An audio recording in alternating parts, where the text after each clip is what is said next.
I don't remember the name of the last town I left behind. Just the smell of blood and the way my horse limped beneath me for miles after we cleared the ridge. The bounty posters had gotten too close to the truth this time. One of the men who came for me had eyes like mine. Same age, too. Might have been my cousin, for all I know. Didn't matter. I outdrew him anyway. The desert opened up wide and empty, like God had given up painting and just left it blank. I rode for hours under a punishing sun, throat dry, ribs sore. By dusk, I was slumped in the saddle and half hallucinating. That's when I saw it. A town that wasn't on any map I knew. A little place tucked behind a canyon wall, shaded by cottonwoods and too quiet to be real. Serafina. The archway was hand-carved, wooden, and clean. I mean just swept. I mean clean like a church on Sunday, like someone scrubbed the dust off the desert itself. I tightened my grip on the reins and nudged my horse forward, expecting some half-dead prospector or drunk to wander out of a saloon. But no men came. Only women. A dozen of them at first, then more. They emerged from tidy porches and sunlit windows, all wearing soft linen dresses and aprons. Their smiles were strange, warm but wide in a way that made my skin itch. One stepped forward, a tall woman with a scar across her cheek and hair plaited like rope. "You look like you've seen hell," she said, brushing dust off my shoulder like she knew me. Passed through it, and could use water and rest. She nodded. "Then Serafina welcomes you." They took my horse gently, like it was a guest too. Another woman, younger, maybe 20, slipped her arm around mine and led me to a bathhouse. I didn't fight it. My legs barely worked anyway. She drew a bath, steaming hot, and washed the blood from my knuckles like it was nothing. I didn't ask her name. I just let it happen. That night, they served me stew and cornbread at a table just for me. Only one woman joined me, same one from the bathhouse. She smiled when I asked about the town. She said, "Men don't usually find us, but when they do, they're welcome, so long as they follow the rules." I raised an eyebrow. "What kind of rules?" She set down the cup. "No leaving at night, no weapons inside the gates, and you only eat with who you're assigned to." I laughed. Dry, bitter. Sound like a polite prison. She didn't laugh back. But I was too tired to care, too grateful for the clean sheets and cool water, too worn down to listen to the voice in my gut whispering, "Run." So I nodded and mumbled, "Just one night, and I'll be gone by morning." She smiled again, softer this time, almost sad. No one ever stays just one night in Serafina. The next morning, I woke to sunlight so soft it felt like a lie. The bed was warm, the room quiet, and for a minute I thought I'd died and gone somewhere in between. But then I heard the faint hum of voices outside, singing, maybe, and remembered where I was. Serafina. My boots had been cleaned and set by the door. My hat was brushed, my shirt stitched where it had torn. I hadn't asked for any of that. The woman from last night, the one who brought me stew, was gone. In her place was a neatly folded note on the table. "You're invited to breakfast. We look forward to your company." Something about the phrasing made me uneasy. Still, I stepped outside. The town looked too perfect. Paint never chipped, porches didn't creak. Flowers in every window box bloomed like they were made of wax. Even the chickens looked well-fed and polite. Women bustled about, waving as I passed. Some offered fresh bread or asked how I'd slept, like I was a cousin visiting for the holidays. But no men, not a single one. I wandered toward what looked like a general store, hoping to buy supplies and be gone before the sun climbed too high. Inside, a woman with silver hair and sharp eyes stood behind the counter. I asked for jerky, a canteen, and feed for my horse. She smiled. "There's no currency in Serafina. We don't trade in coin." I frowned. "Then what do you trade in?" "Community. Contribution. Everyone gives what they can, takes what they need." I forced a chuckle. "All right then. I need a horse and the road out of here." She didn't blink. "Your horse wandered off in the night. It happens sometimes. They get spooked by coyotes." My gut twisted. "I'd like to see for myself." She came around the counter, still smiling, but her hand gently pressed my chest as I turned. "Not today. The gates are locked till sundown. Party policy." That's when I realized I wasn't free to go. I turned on my heel and walked fast, ignoring the stairs. I passed the stables, empty. My horse was gone. Not wandered off, gone. The gates at the far end of town, once open, now shut with thick iron bars that hadn't been there yesterday. Two women stood nearby, hands folded in front of them, eyes watching me too closely. I didn't like being watched. I didn't like being kept. By midday, I found myself at the edge of the community barn, trying to climb a low fence to see what lay beyond, when a soft voice stopped me. "Best not." I turned. It was the young woman again, the one from the bathhouse. She held a basket of apples and a calm look that chilled me more than any warning. "I just wanted to look," I said. She offered an apple. "It's better if you rest today. Tomorrow's your orientation." I didn't take the apple, but I didn't climb the fence either. Something told me I wouldn't like what I found on the other side. They called it a contribution schedule. At sunrise, a knock came at my door. Two women in dark blue dresses stood waiting, their hands clasped like nuns. One held a clipboard. The other handed me a folded shirt and rough canvas pants. "You'll be on the well crew this week," one said. "Follow the chalk line to the north field. Breakfast is at the pump shed." I almost laughed. Almost. "I didn't sign up for any of this," I said. The woman with the clipboard tilted her head. "Everyone contributes in Serafina. It's how we thrive." When I didn't move, she added, "Refusing work isn't recommended. You'll see." The line of chalk snaked down the main road, pale and straight. I followed it. The pump shed was a squat wood building that stank of mildew and boiled eggs. A few other men sat at a table outside, shoveling food into their mouths without talking. Hollow faces, cracked hands, eyes that darted like hunted animals. None looked older than 30, but they were aged by something I couldn't see. I sat down and nodded at the man across from me. He didn't nod back. The plate they gave me was warm and full, but I didn't eat much. My stomach churned. After breakfast, we were marched out to the edge of town where an unfinished well had been dug, wide, deep, and dry as bone. They handed us shovels and ropes, and for the next 7 hours, we worked under a blistering sun. No one talked. No one complained. I tried once, cracked a joke about being in paradise.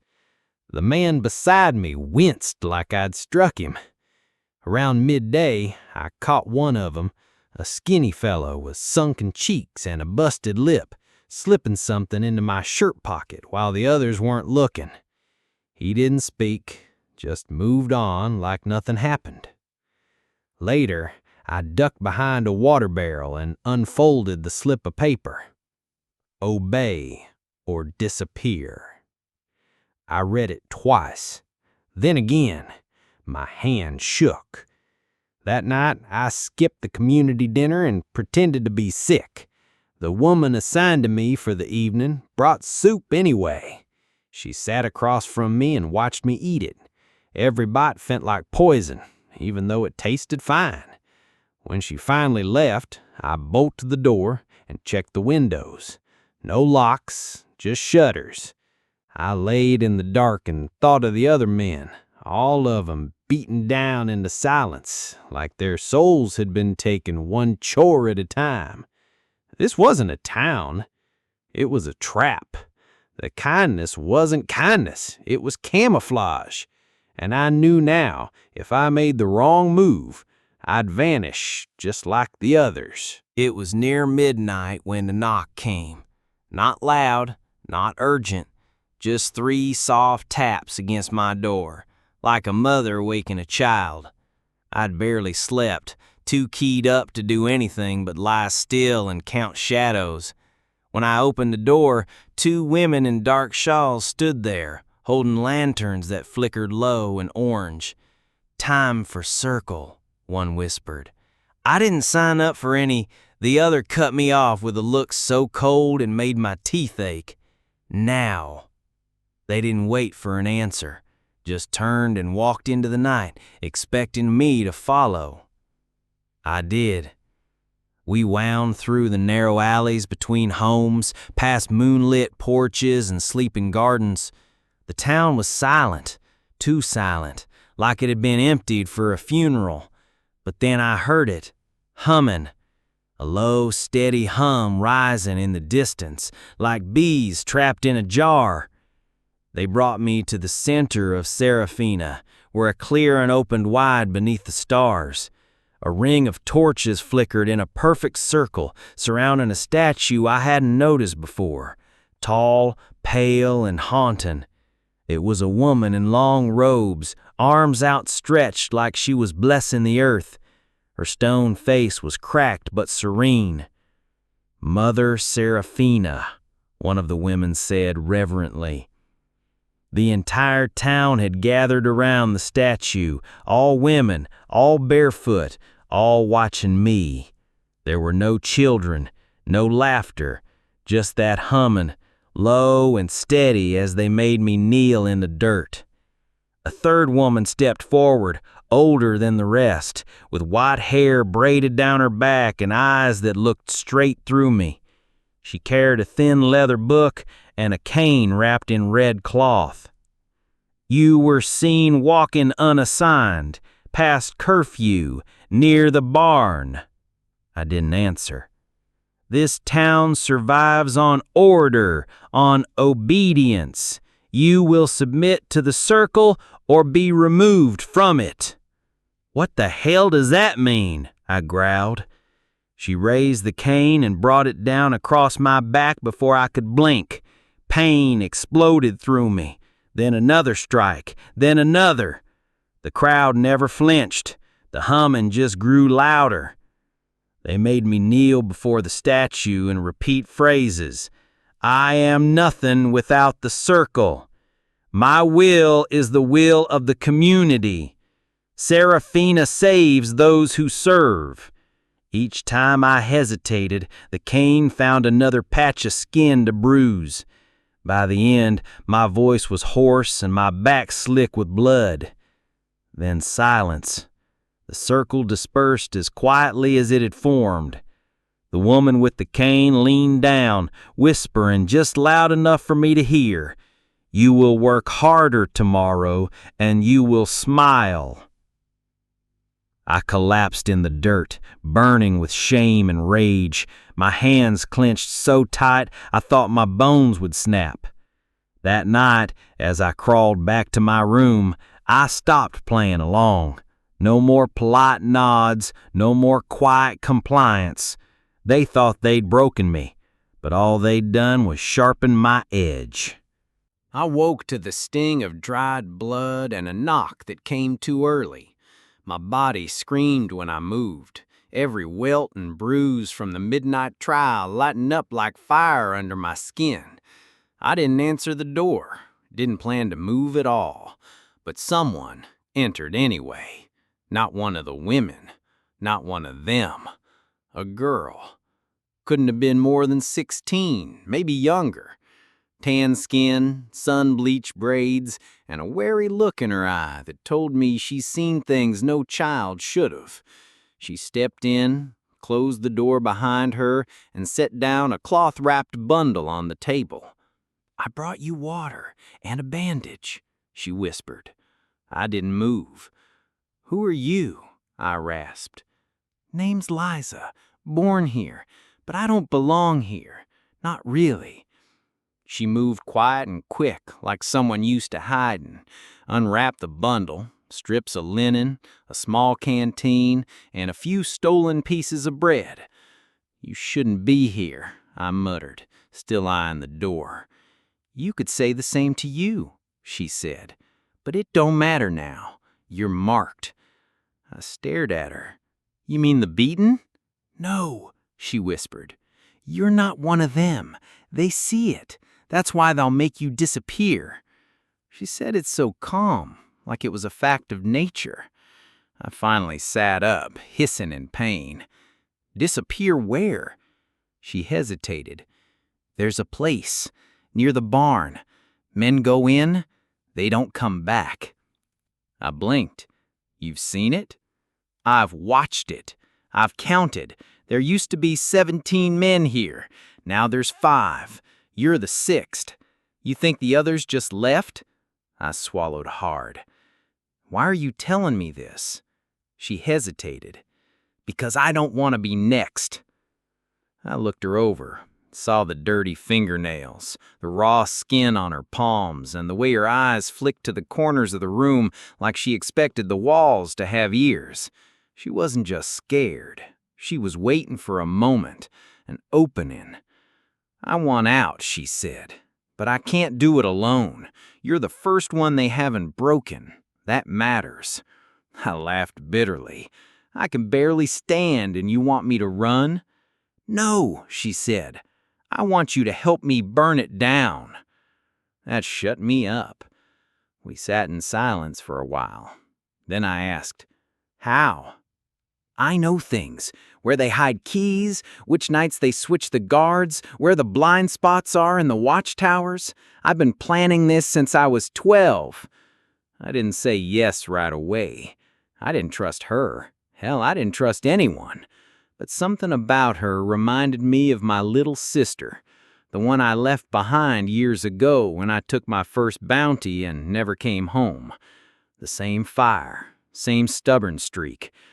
And for the first time since I rode into Serafina, I didn't just want to escape. I wanted to fight back. "All right," I said, holding out my hand. "Let's start planning." Liza shook it, her grip firm. And just like that, I wasn't alone anymore.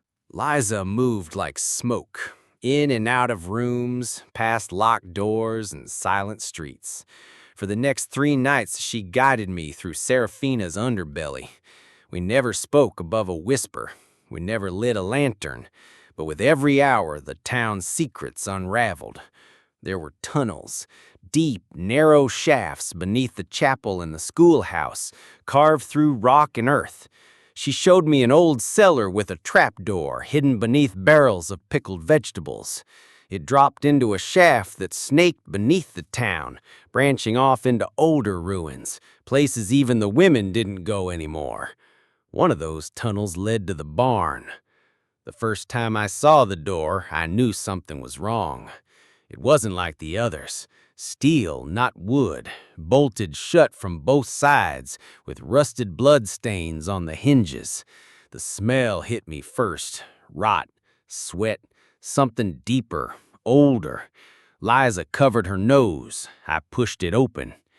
Inside, the air was cold, not the kind of cold you feel, the kind you carry with you after. There were no bodies, not anymore, just pits. Shallow graves half covered with lime. Dozens of them, maybe more. Some still had shoes sticking out. I dropped to one knee and touched the edge of a boot. Fresh, worn leather, familiar style. I'd seen that boot before, worn by a man who'd sat across from me just 2 days ago, silent and sunburned at the pump shed. He wasn't silent anymore. I stood up, dizzy. The room spun. My throat burned. "They're not disappearing," I said. Liza nodded, eyes hard. "They're being erased." That night changed something in me.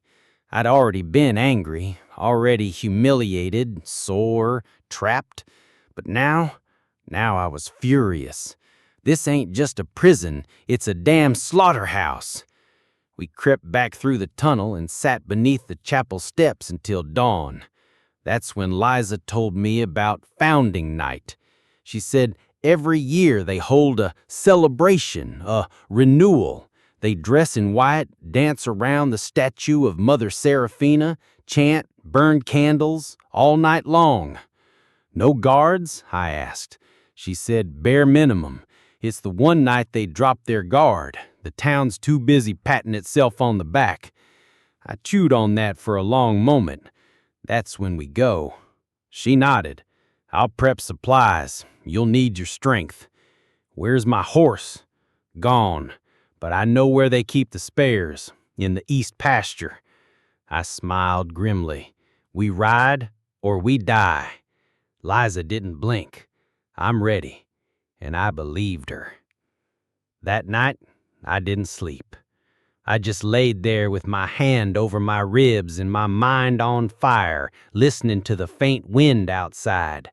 Somewhere in the dark, a bell rang once, the start of another day in hell.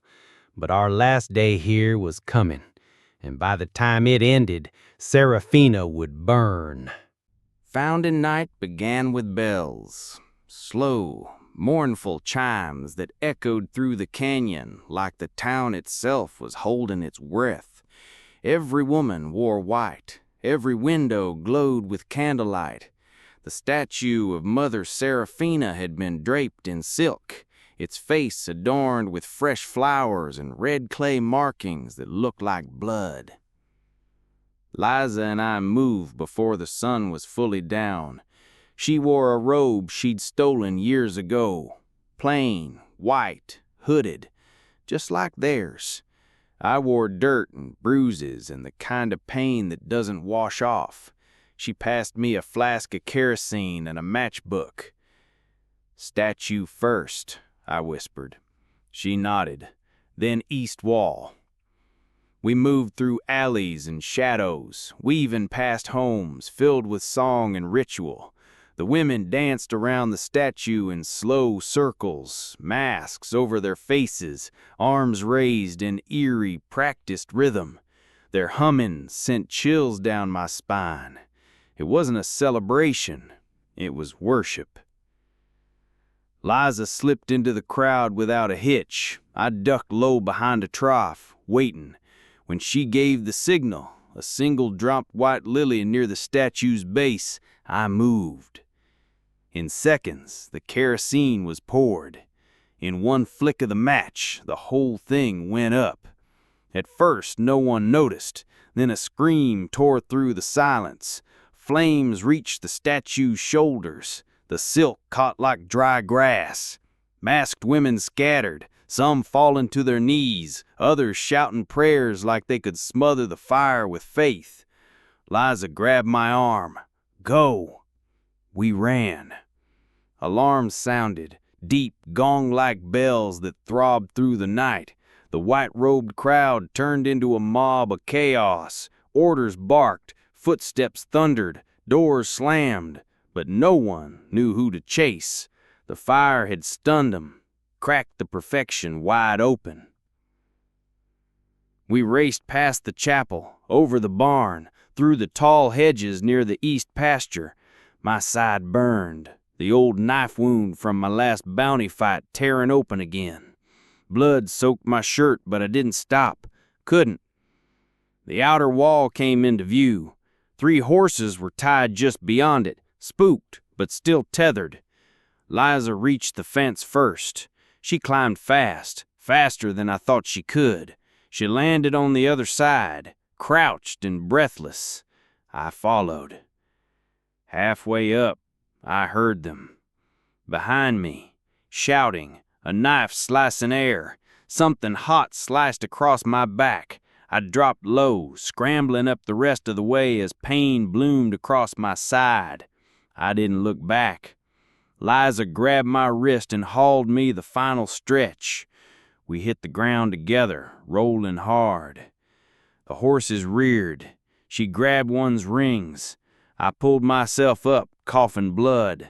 Somewhere behind us, the statue crumbled in a hiss of fire and smoke.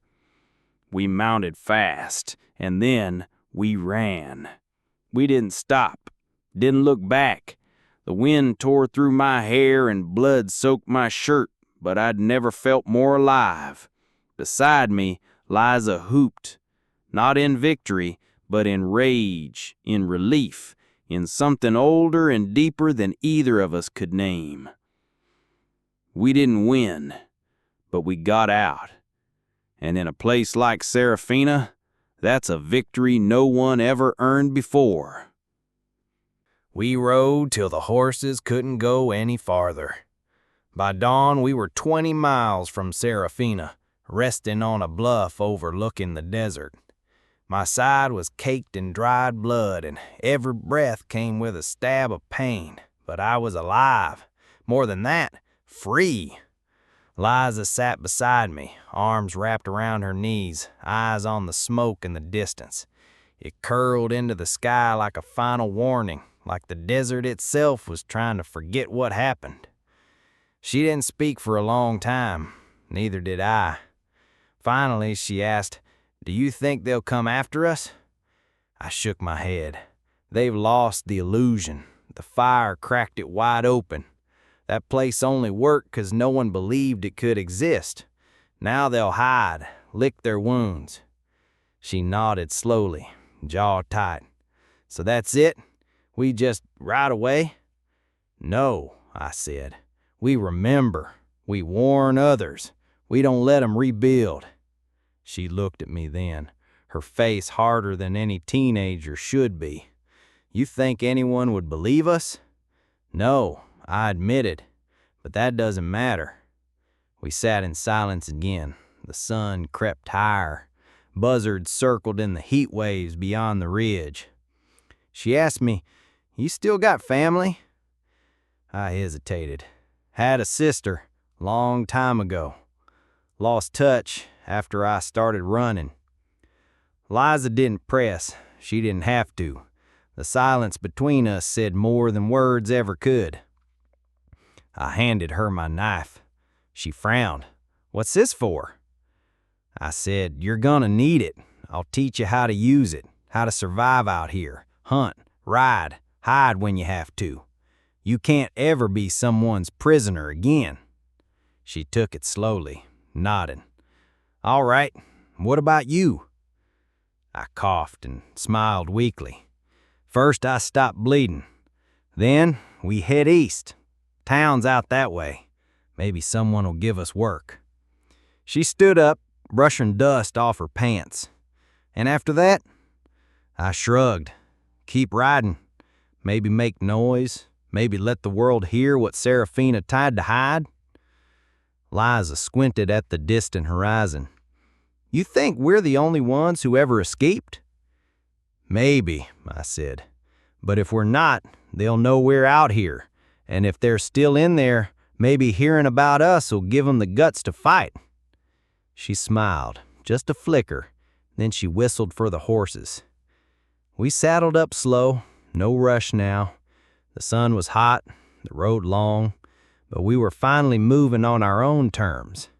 And as we rode, I didn't look back.